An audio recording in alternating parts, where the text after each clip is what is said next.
Hi guys, நான் உங்கள் Pratibha. ஐடிசியோட 24 hours hackathon start ஆயிடுச்சுங்க.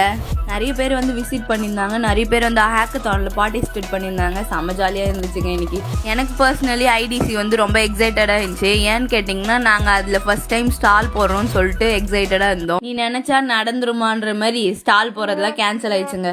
ஸ்டூடெண்ட்ஸ் வந்து யாரும் ஸ்டால் போடலைங்க. ஏன்னா இனிஷியல் அமௌண்ட்டே 3K அந்த மாதிரி பே பண்ண சொன்னாங்க. அதை பார்த்தோன்னே நெஞ்சு வலியே வந்துச்சு. அதனால யாருமே போடல. அவுட் சைட் மட்டும் இருந்து ஷாப் போட்டு இருந்தாங்க. அந்த ஷாப்பில் வந்து போ பேண்ட்ஸு, அப்புறம் வந்து க்ரன்ச்சஸ்ஸு இதெல்லாம் போட்டு சேல் பண்ணியிருந்தாங்க. நல்லா இருந்துச்சு பார்க்கறதுக்கே.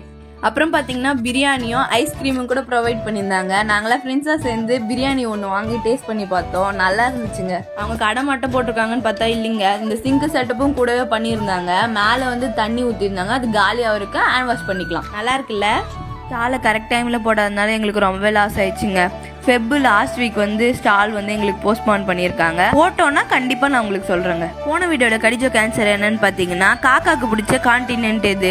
காக்காக்கு பிடிச்ச கான்டினென்ட் வந்து வட அமெரிக்காங்க. வடை தானே காக்காக்கு பிடிக்கும். கடிஜோக்கோட வின்னர் யாருன்னு பார்த்தீங்கன்னா கார்த்திகா அண்ட் வினோதினி. கங்க்ராச்சுலேஷன்ஸ். இன்னைக்கான கடிஜோக்கு என்னன்னு பார்த்தீங்கன்னா, என் ஃப்ரெண்டு வந்து முட்டை போண்டா வாங்கிட்டு உள்ளே இருக்கிற முட்டையை மட்டும் சாப்பிட்டு மேலே இருக்கிற லேயரை சாப்பிடலாம். ஏன்?